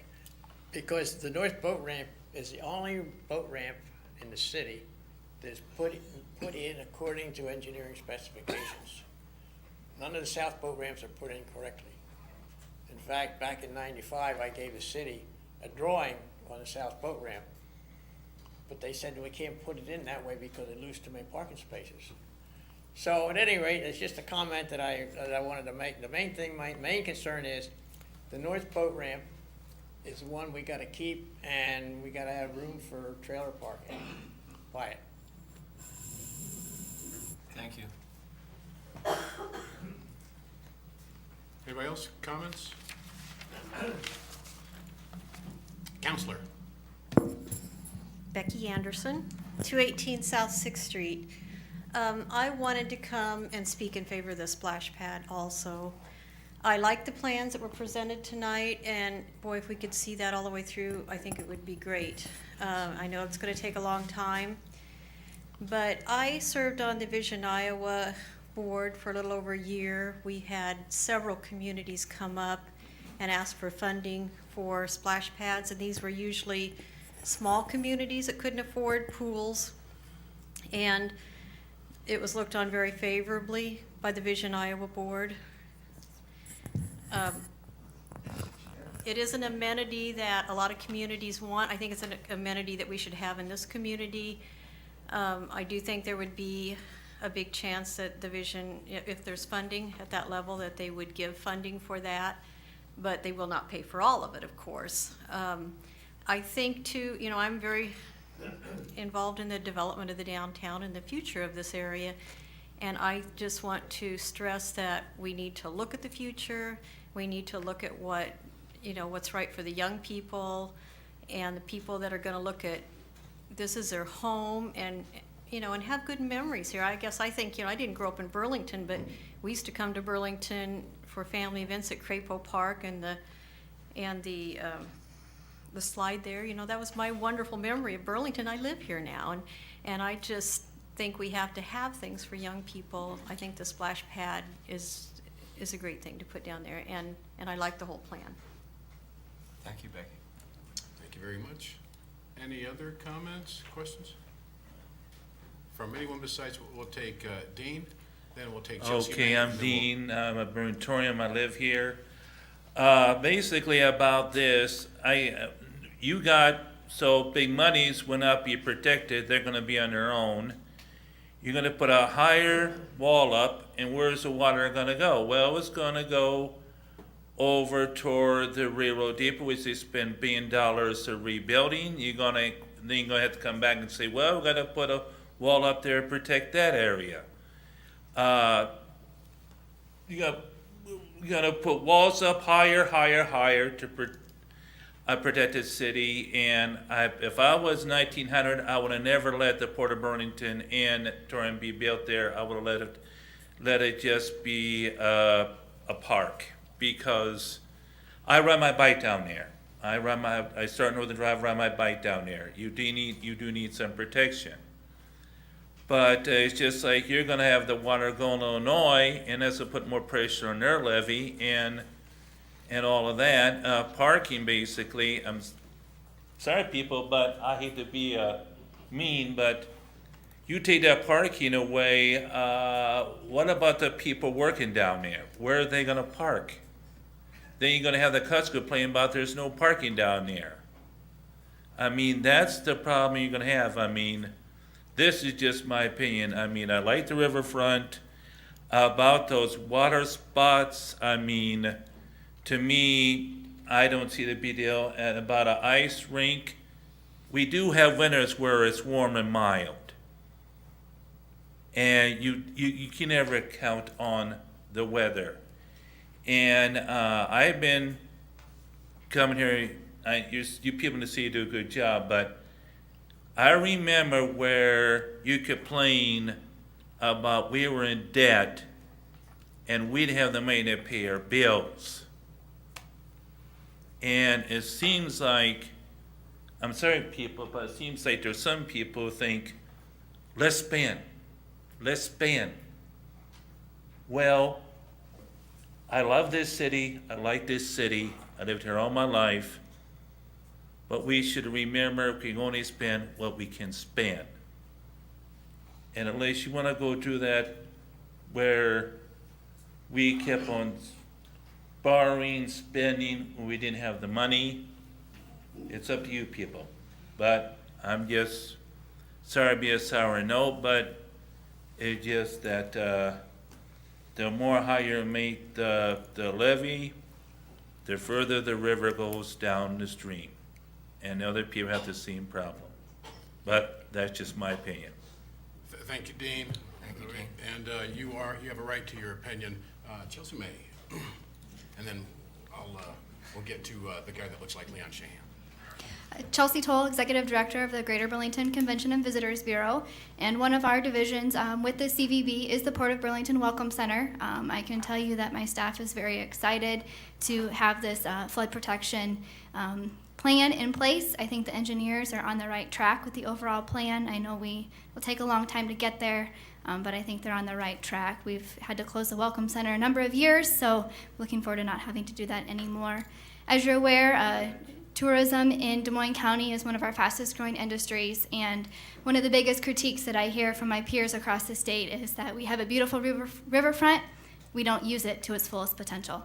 I think this will get us there. It'll help bring in more visitors, plus get our residents out and about and enjoying the community. So thank you for your support in this project. Thank you, Chelsea. Thank you. Well said. Mr. Shahan, we'll get you Leon Shahan, 1821 Mount Pleasant Street. I guess I got a technical question on this project. I know she had the flood wall along the river, but where's the protection on either the north end or the south end? Because when the river floods, it goes as far in as Main Street easily. That's one question to address. The other question I have and all about the height of the flood wall is the river seems to be, in its existing channel, seems to be silting in more and more and more. I was looking last night in preparing for this meeting. You look at the flood crests in the past 100+ years, every crest is worse than the other. And you can kind of look at what happened at Gulfport in 2008. Basically, we wound up, the riverbed is higher than Gulfport, and I had to pump the water out of there. So no matter what kind of flood wall you put in today, 10 years, 15 years from now, the riverbed is probably going to be higher than what? The other thing, the use of this area is dependent on, in a large part, what we do with Steamboat Days. Those kinds of festivals, to say the least, are struggling these days. That's an issue. How much money do we want to spend based on what's happening now, what we think will happen in the future? Another item, as far as the river is concerned, the way the flood protection is done from the Iowa River,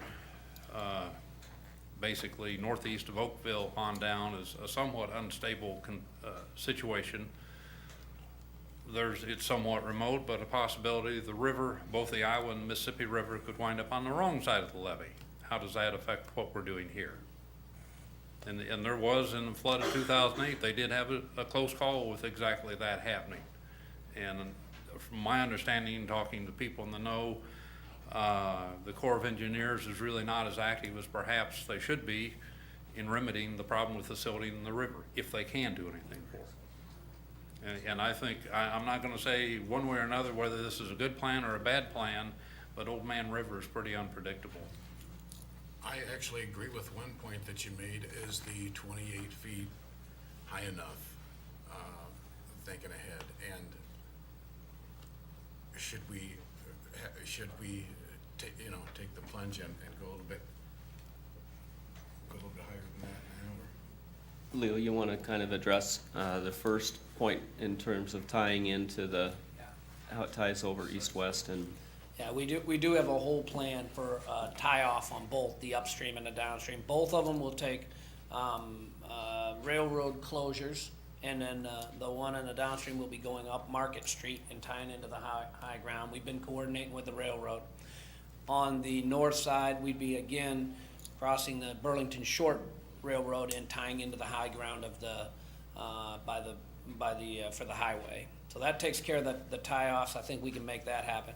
The question about is it high enough? I will tell you that a 500-year storm plus 3 feet is a very big storm, and I don't think anybody is designing for a much higher flood than what you're designing for. I understand that it always can be overtopped. I realize that, but this levee will be the highest, if not very close to the highest on the Mississippi River. How much does the Corps let you go above that anyway? There would be questions. There would be questions on why are you going so high and what are you trying to, they would probably more than anything, you'd be getting questions from the Corps to FEMA, who's funding this, saying that you're being too excessive. So FEMA right now has agreed to the 28 foot. If we tried to go higher, we'd definitely have to go back through the approval for the money. They tend to not want you to overbuild. Right. And whether it makes sense long-term or not, that's really the process. I understand everybody, believe me, I've been in the flood control business for 40 years, so I realize I was a design engineer for Hannibal. Their flood control project is a 500+1, and they've had water pretty close to the top of theirs also. Never overtopped it, but close. So. And us being 500 plus close to 3 is pretty much, I haven't heard anyone when you're being talking that about high. when you're talking about 100 or a 500-year flood, 1 foot is huge. I mean huge, because the water spreads out so wide. So I think you're gonna be tremendously well protected, and I think if you ask for higher, you're getting into funding issues. Can I ask a question while you're there? Yes, sir. According to this picture, it looks like there's a double wall. Is that the idea? No, that wasn't the intent. That's just a picture that doesn't look real, what it was is it's trying to show the river wall and then the wall 5 feet inside of the river wall. I think I told you, we're gonna now have the river wall and Right the on it. protection wall right on top Right of on the top river of it, wall. okay. Yes. Thank you. Yeah, at first, we thought we had to design it with a setback. Yeah. We don't. In terms of timing, Phase 5 on the north side of the port will construct the wall, or that's pretty much temporary wall going east-west there. Correct. It'll be set up for that east-west temporary wall to go over to the tracks, but not to do the rail barrier. Not to do the That rail. is the third or fourth phase. I wanna say the third phase. Which would the be rail- like the rail. 2021, where those rail closures are done. Anybody that's dealt with railroads, it takes quite a while to get final approval. So we've been dealing with them, and they were part of our stakeholder groups that came and met with us, and we had very good discussions with them. But to get final signing on a dotted line, it'll take us a while. So, for example, if you get this part of the process done in 2017, if we have flooding in 2018, we will be using HESCO barriers to block that. You would be on using that HESCO. connection. And then on the south side of the lift station, south of the auditorium, Phase 5 is designed to take that as far west on Market Street as what funding allows. We're probably only gonna get to around the lift station, and then it's gonna be HESCO barriers again. Yes. But again, that's going up into the higher part, so again, it's gonna take a big flood to have to do too much. Right. Thank you. Yes, sir.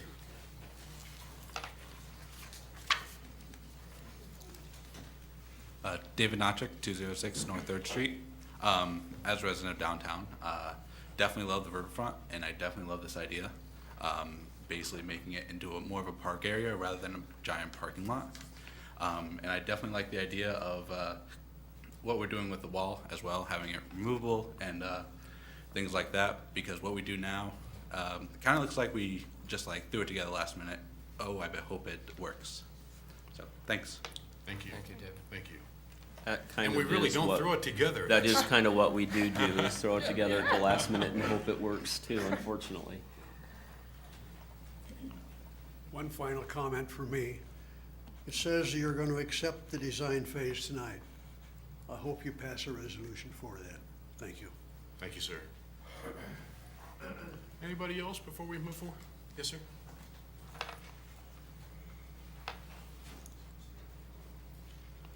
I guess I would just like to offer my support for this. I think it's a great idea. I don't think that parking is really Can I that. get your, I'm sorry, name and address, Oh, please? I'm sorry. That's all My right. name's Andrew Mahoney, 715 Blackhawk Boulevard, or Drive, depending on the map. And I just think it's a great idea. I don't think parking is as big of an issue as people make it out to be. I just think that if you go to a bigger city, you're going to end up walking a lot further. And I think our goal is to grow and become a bigger city. And I think we're doing a lot of good things downtown right now. And I think just see this as an extension of that. I moved away about 9 years ago, moved back about 2 years ago, and I just see so much positive change downtown. And I just really want to see that ball keep rolling as someone that's planning on setting down roots here and staying long-term. So I think it's a good idea, and the splash pad looks cool, so. We're glad to have you back, and you're wearing Greyhound colors, kinda, almost, Yeah. almost. Mr. Freeberg. I wasn't going to say anything. Steve Freevert, Executive Director of Downtown Partners. I just want everybody to know I did not pay Andrew to say that. So. but we appreciate it anyways. And we appreciate all the time that the consultants have put into this, the city staff, the stakeholder group. It's been a well thought out plan, certainly not polished, and that will come along in the next decade, 2 decades, however long it takes us to get there. But I very much appreciate the point that the fact that we're at this point. Great going to everybody who's been working on it. Thank you. Thank you. Any other comments before we close? Good deal. I just want to say thanks to everybody. You guys have been fantastic, for and against. It's okay to go against the grain. You were civil, and we appreciate your comments tonight. Did you have something? I just wanted to say, I did say that tongue-in-cheek, following up on your comments on whether we're prepared or not, or haphazard last minute. The HESCO barriers were bought 2008 timeframe, is that correct? 2009, after the 2008 flood. And they were bought primarily with the purpose of protecting the auditorium and the lift station, not really provide with the intent of protecting the whole downtown area. And it's morphed over the years. The last time we put those up, we were able to get protection up and down Front Street and up Market Street. We've been able to expand those a little bit and move beyond what our goal for protection was, to try to protect the downtown area.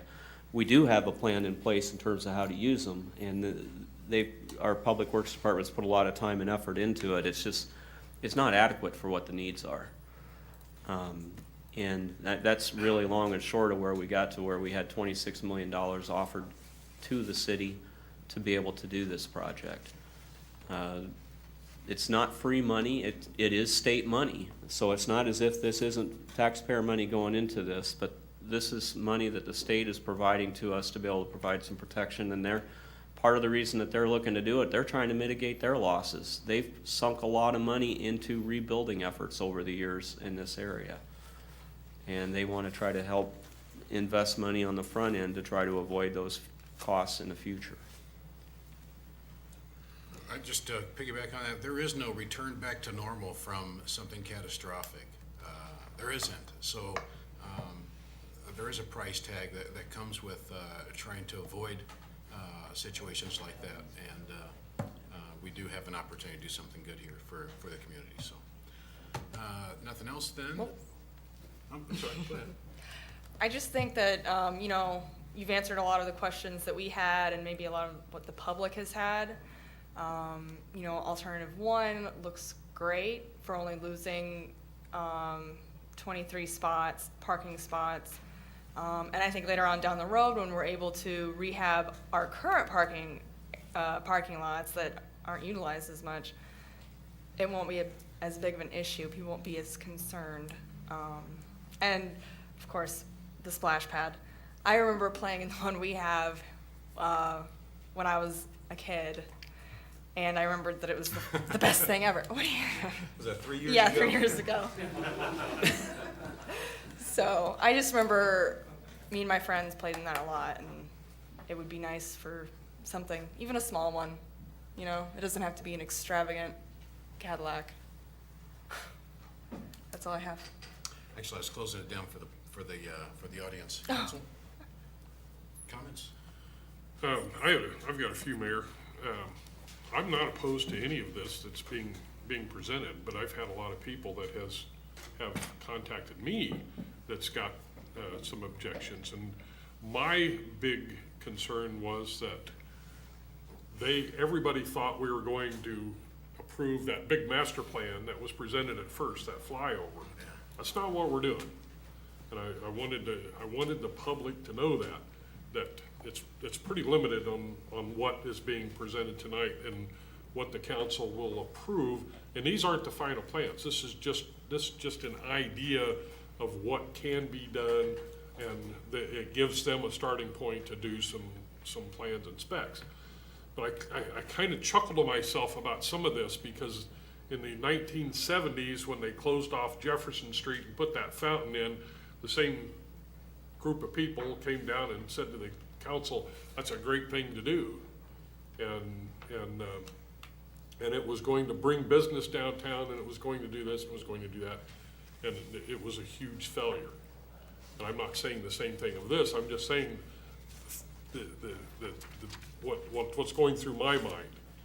And then when we done the improvements 10 or 12 years ago on the riverfront, and raised the riverfront and changed the entire look from what it had looked like as when I was a kid growing up to what it looks like now, it was a huge change. But one of the big discussion items was the water features, and that was the fountains that were on the downtown, and these or that were put on the riverfront.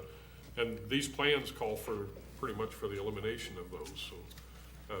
And they were going to draw people downtown. And I've seen dozens and dozens of couples just getting married that stood up on that fountain and got their pictures taken. So it did draw people to the downtown, so it did have an effect. But I am concerned for those who have expressed concern to me about losing parking spaces. Now, with the plan that I see here, I don't think it's going to be a major issue for anybody, except when they have special events at the auditorium. And hopefully they're able to work that out on their own.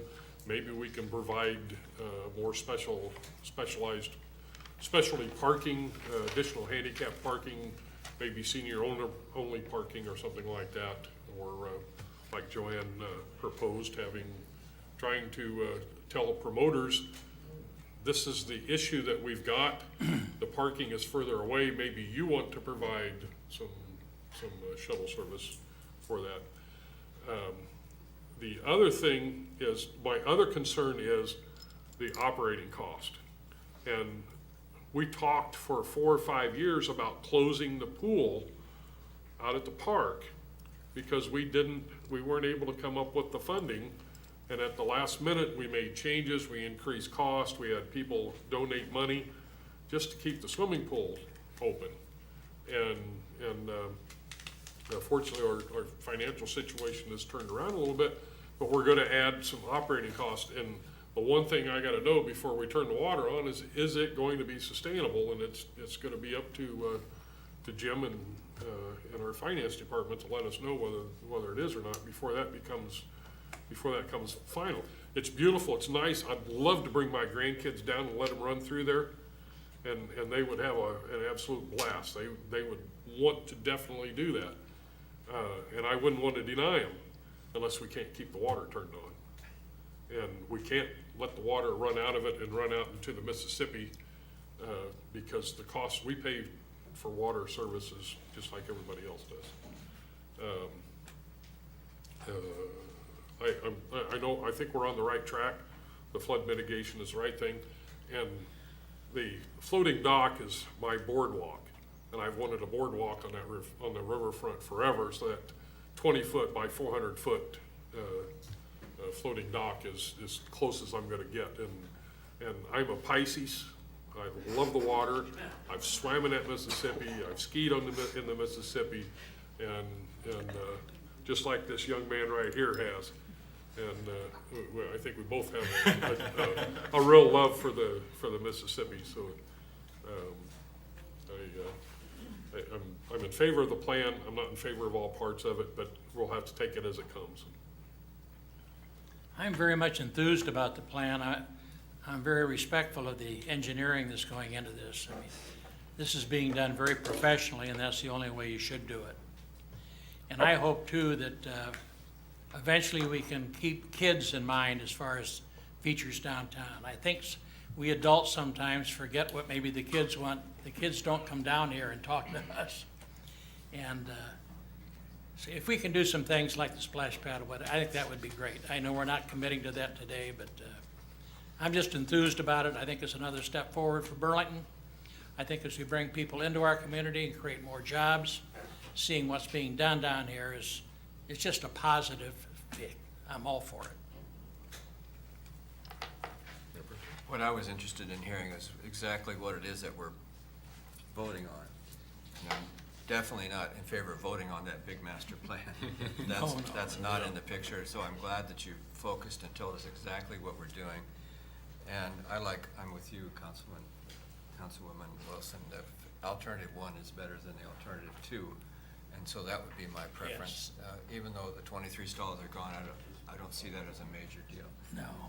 The rest of the stuff, some things I don't agree with, I won't vote for them, but this part, I'm on. I think that's why we're here, right? Yes. Do the flood wall. All this other stuff is stuff. It's the dressing. Let's take care of business. Let's take it to vote. Let's vote. Wilson? Aye. Davidson? Aye. Fleming. Aye. McCampbell. Aye. Scott. All right. All right, thank you, guys. Thank you, folks. All right. Your Honor, I move we amend the encroachment policy for the city of Burlington, Iowa. Second. This is in addition to the encroachment policy brought forward, specifically addressing sidewalk cafes. This went to the Planning Commission at their June 21st meeting and was recommended for approval 4-0. This was added to the encroachment policy to better distinguish and encourage these uses where they're able to meet the encroachment requirements. Our current policy, it's kind of, I guess, vague in the sense of whether it's a permanent encroachment or temporary encroachment, and then how it falls within those regulations. So this sets out a specific requirement for sidewalk cafes. It's intended to be a kind of a temporary change to the policy, evaluated at the end of the year, and if there's any other changes that need to be brought forward for this, or I guess, or if it's felt that it meets the goals that we're looking for with it, that it could stay within the existing policy. But some of the requirements for the sidewalk cafes, it's a $25 permit.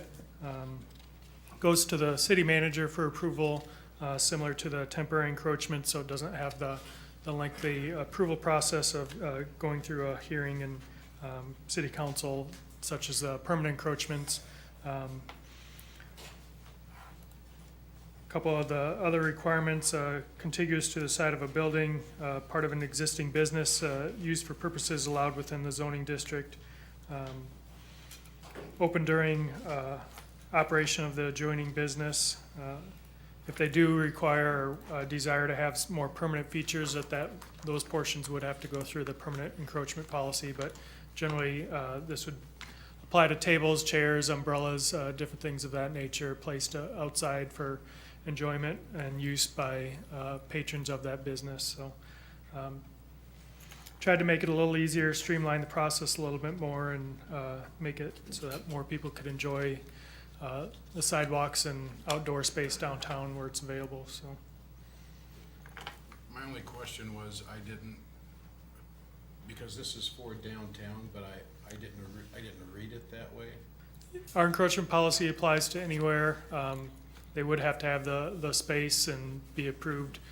Downtown's the only space that has the sidewalk in a larger area. I guess if a business had a larger area outside of downtown, it potentially could apply, but it'd have to meet all the requirements, and I don't know that there's any other areas that have that. I just thought, to maybe save some hassle as we move forward with this, that it would be written up that we're gonna try this in the downtown area alone, but, that was my only concern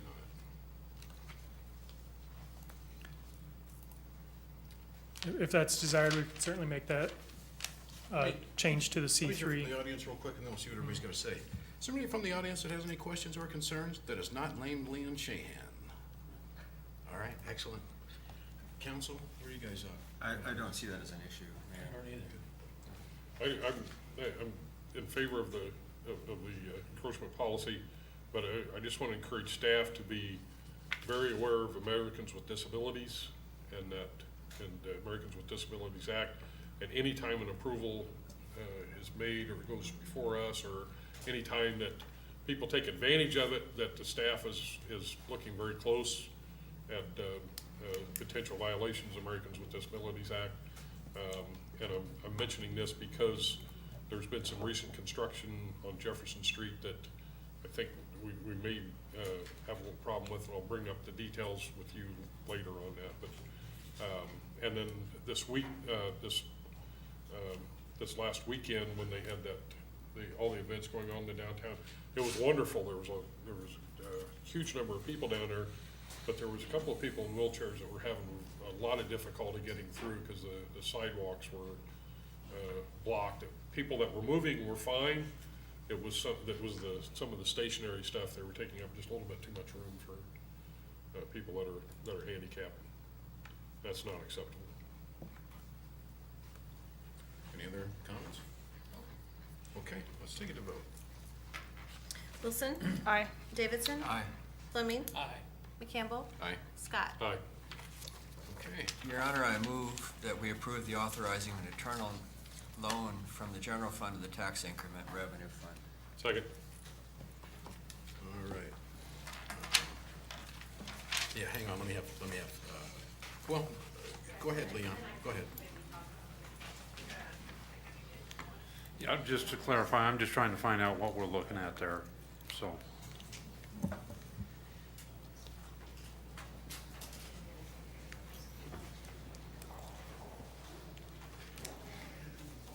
You lose a sheet. This resolution, oh, you took it, I was like. We usually have two up here. This resolution is approving expenses associated with TIF projects that we do annually. So this is for the fiscal year 17, which we're in, and we're just authorizing that we would do an advance to the, we pay the fees out of the general fund for attorney fees that are associated with TIF projects. And we've just set this amount, $20,000 for this next fiscal year. For example, last year, we paid at least $25,000 to the fees. So this loan authorization is not gonna cover all the expenses associated with TIF, but it's gonna reimburse the general fund for some of them, and also administrative expenses, that time that goes in with Eric and Jim. We're allowed to cover administrative fees, which would include staff time, the attorney fees. There has to be some avenue, though, to essentially get that debt onto the books, and this is the avenue to do it.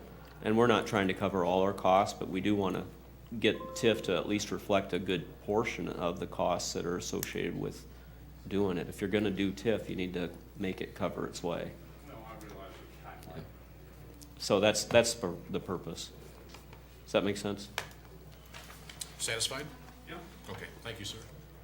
Any other questions on TIF, on number 2? Council, you guys good? Good. Yeah. Okay. Wilson? Aye. Davidson? Aye. Fleming? Aye. McCampbell? Aye. Scott? Aye. Okay, well done. That concludes this meeting tonight. If there's anybody that has any questions, comments, or concerns that we have not addressed, we would welcome Mr. Dean at this time. Say your name and address, please. Dean Fennessy, I live at 211 Northern Drive, Burritorium. My middle name is Klver. About that one guy about building those complexes, I applaud that because we do need more of those in this city. I've been here before about that, more government housing for people like that. Basically, I'm gonna try to make this short because we all want to get home, and I'll just go home and do some reading, nothing good on television anyway.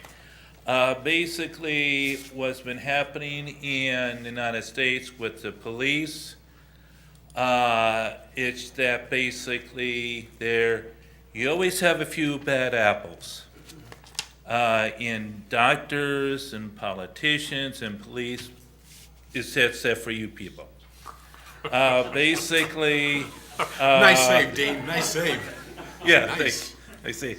I just like to say that without the police, we would have chaos. We would have barbaric. And you police here and you firemen, you do an excellent job, and I applaud you for what you do.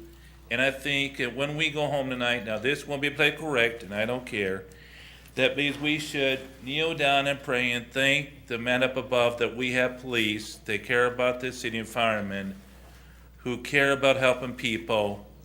And like I said, you have a few bad apples. What happened in, I can't remember where it was, in Baton Rouge. in Baton Rouge was irresponsible. But the police here and all around, they need our support. Their job is dangerous and hazardous. I wouldn't want their job. But I like to say I applaud the police, and that's it. You all have a good night. Peace. Well said. The Lord Jesus Christ, and peace be with you. With you as well, Thank you. and bless you, bless you. Well said, well said. Anybody else, questions or comments? All All right, Leon's not even raising his hand, man. I'll take that as a sign. Mr. Tislin? Happy 4th birthday to Hudson. That's all I All got. right. Awesome.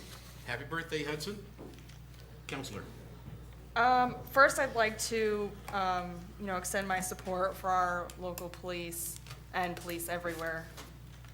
You do a great job here, that's for sure. I recently saw a video of a couple officers learning how to dance. They need Yeah. a little help there, but I'm not the guy to help. Yeah, no. Over the weekend, there was the farmer's market. There's tons of events downtown. Farmer's market, scavenger hunt, and a very vintage market, which I think was a big hit, and maybe they'll do it twice a year? I don't know, we'll see. This Thursday, we have, of course, the farmer's market. Come out to that. And then Friday, for those families, we have the movie Inside Out. That'll be fun at a 5&B downtown cinema. So check that out if you have some kids. Or not. You could just go anyway. That's all I have. Councilman? Yeah, I wanted to talk about the local law enforcement too. It's, what happened in Baton Rouge is absolutely terrible, and Dean, you said it perfectly. I mean, without law enforcement, we would have chaos in this country, and thank God for police officers. My greatest fear is that officers are going to start leaving because of this challenge. This is a great challenge that we've never faced in this country before, and they shouldn't have to face that. And the fear of responding to a call and being shot dead. I've got a nephew that's on the West Burlington Police Department. I've got a cousin that's on the Burlington Police Department. I've got a cousin that's on the Sheriff's, Des Moines County Sheriff's Department.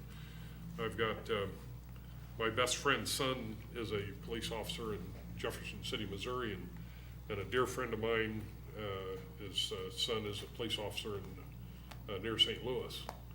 And in a couple of conversations that I've had, these guys are scared. And these guys don't scare easily, but they're scared of what's happened. And I want to encourage everybody, and this is not my idea, it's nothing new, but I'm piggybacking on somebody else. I want everybody, if they would, to show their support for the police department and get yourself a blue light bulb and put it on your front porch and turn that light on, especially August 5th through the 8th.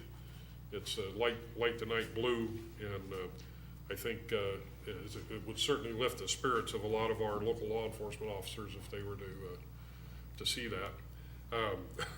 I kind of cornered the market on blue light bulbs, so if somebody needs one and they can't find one anywhere, see me and I will help you. I will help you. If you can't put in a light bulb, You waited till it thinned out before you made that announcement. I will do my best to see to it that you get one, and all those people that have contacted me so far, I will get around to them in the next day or two so that they have a light bulb. But if you see an officer drive by, wave at them. Let them know you're there, that you got nothing to fear, nothing to hide, and that you want to recognize them for what they do, and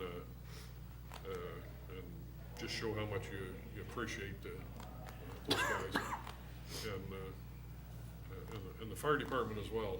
I mean, they've got to go into a lot of these scenes as well. We need to start respecting each other and as a society, but we need to recognize what life would be if we didn't have these guys out doing their jobs every day. I can get off my soapbox and start handing out light bulbs. Okay, well done. I'm gonna pass tonight. Well, actually, I do wanna say this. Chief Beard, I love you. I respect you, and I support our police department and our fire department. And my prayers go out to the city of Burlington, because I'll tell you, we definitely, we could use some encouragement as well, but that's all I got to say. I just feel like we're blessed because we really do have a great department, yes. and we should really be grateful for that. We should really appreciate that. Mayor Pro Tem? I can't really add anything to that, so ditto. Ditto. God bless you guys. My wife and I, just so you guys know, my wife and I pray for you guys every day, so. Thank you. Bless you, Sandy. God bless you too. City Manager? Paint-a-thon is coming up the week of September 7, Yep, the week of Labor Day. week of Labor Day, and city crews will be involved in one house. We sponsor a house every year, thank you. And our tentative date for our painting is on September 8th, that Thursday.